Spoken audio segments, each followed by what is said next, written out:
through this door lies another dimension. One of beeps, one of boops. A reality where 8-bit and HD clash. This is the point where new retro meet. The 6.5 dimension, protected by the arcade overlord. You have crossed into the turbo zone.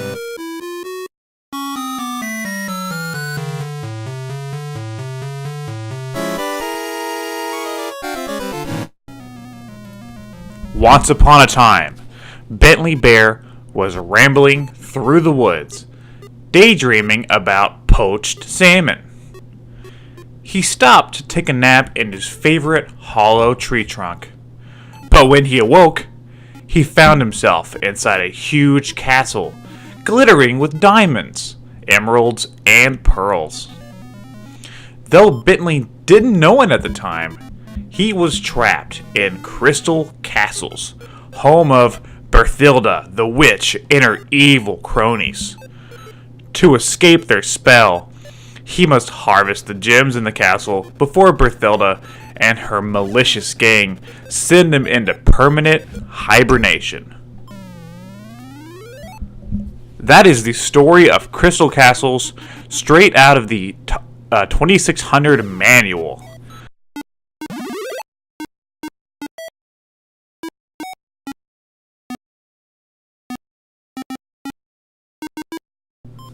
Crystal Castles is an arcade game from 1983 by Atari. The arcade game is notable for using the trackball to move Bentley Bear around to collect the diamonds in each floor, almost like a Pac-Man style game.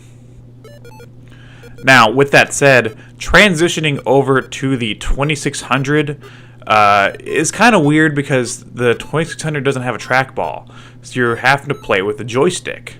Or in my case, I use a D-pad. I use the Sega Genesis controller, but it feels a little slippery because you can tell the game's meant to use a trackball.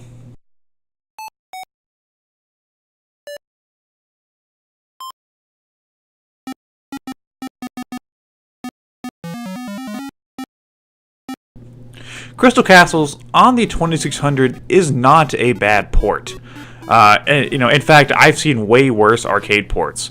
Looking at it compared to the arcade game, the 2600 version is kind of ugly, but they did what they could with the isometric style levels to make them look decent on the Atari.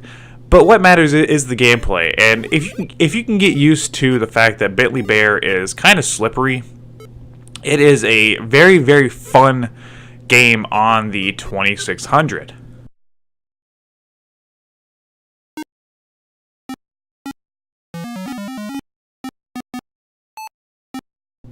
I love Crystal Castles in the arcade. It is one of the most underrated arcade games ever. It's a fantastic game. And to have it here on the Atari is pretty cool. I mean, the game on the 2600 is very, very affordable. Like, you can find this game for pretty cheap. And it's just a good game. I'm sad that they never really did much else with the character of Bentley Bear. There is a homebrew sequel on the 7800 sold over at Atari Age, I think called Crystal Quest. But Atari themselves never did anything else with Bentley Bear, which I think is a missed opportunity because I do like the character of Bentley Bear and the story. I mean, it's a really creative story just to set up a little Pac-Man clone. It's pretty cute.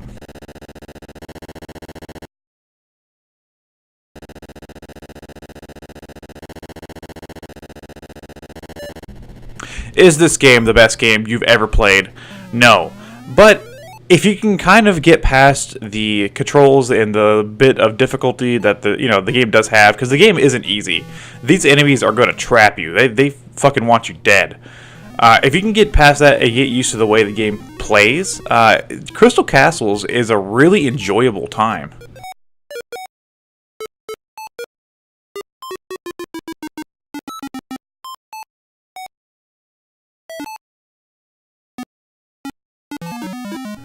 I wish I could find a poster of the Crystal Castles box art, because I love this game's art.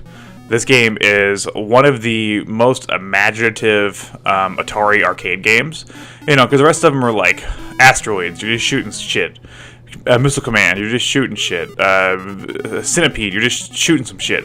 And those are good games, but Crystal Castles is really unique and stands out in the arcade library that Atari had back then. It's something that I feel they marketed. Maybe they saw how well Pac-Man did, and they wanted to market something towards that broad Pac-Man type audience.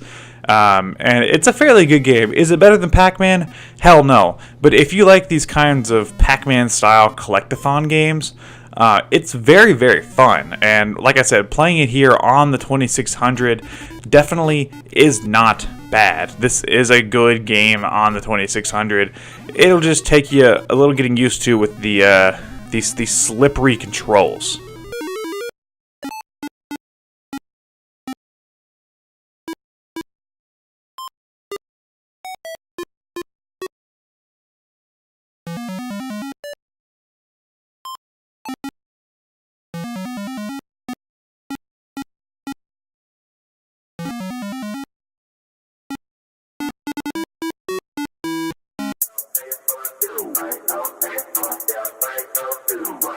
Hey geeks and gamers, TurboBot90013 here. Remember to subscribe to the Turbo Zone for more content.